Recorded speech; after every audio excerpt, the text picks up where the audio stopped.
అన్ని రకాల విషయాలు చక్కబడటానికి అర్ధనారీశ్వర ప్రార్థనలు పనిచేస్తాయి. ఎక్కువగా దంపతుల మధ్య అన్యోన్యం లేదా విడిపోతే కలవాలనుకుంటే, లేదు వివాహం అవ్వాలనుకుంటే, లేదు పిల్లలు పుట్టలేదనుకుంటే, ఇలా అనేక రకాల వాటికి ఆనందంగా ఉండటానికంటే ఎలాగో అందులో ఆర్థిక ఆరోగ్యం కూడా వస్తుంది. అట్లా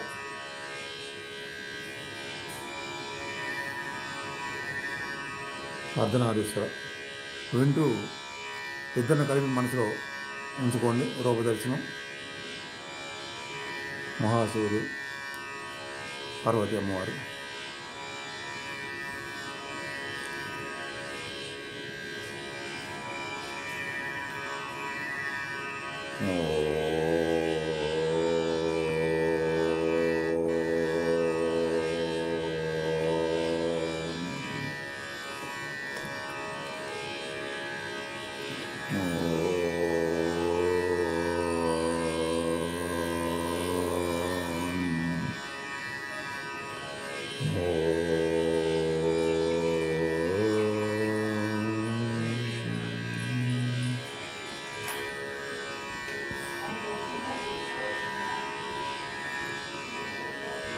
शाम्पेय गौरार्धशरीरकायै कर्पूरगौरार्धशरीरकाय धम्मिल्लकायै च जठाधराय नमः शिवायै च नमः शिवाय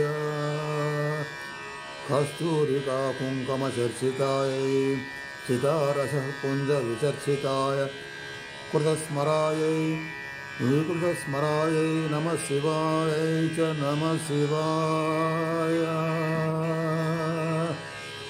अरुणकङ्कण नूपरायै पादाब्जराजध्वनि नूपरायै हेमाङ्गदायै भुजाङ्गदाय नमः शिवायै च नमः शिवाय विशालनीलोत्पलालोचनायै विकासिपङ्केरुहलोचनाय समेक्षणायै विषमेक्षणाय नमः शिवायै च नमः शिवाय मन्दारमाला कलितालकायै कपालमालाङ्कितकन्दरायै दिव्याम्बरै च दिगम्बरायै नमः शिवायै च नमः शिवाय अम्बोदरश्यामलकुन्तलायै तरद्भाताम्रधातरदाय ईश्वरायै निखिलेश्वराय नमः शिवायै च नमः शिवाय प्रपञ्चसृष्टिन्मुखलास्यकायै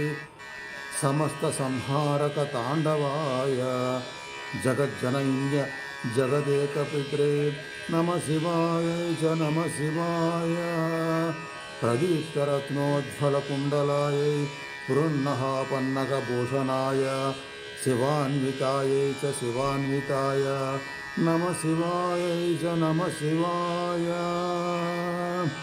हे तत्पठेदष्टकमिष्टदं यो भक्तः सामान्यो भुवि दीर्घजीवी प्राप्नोति सौभाग्यमनन्तकालं भूयात् तदा तस्य समस्तसिद्धिः।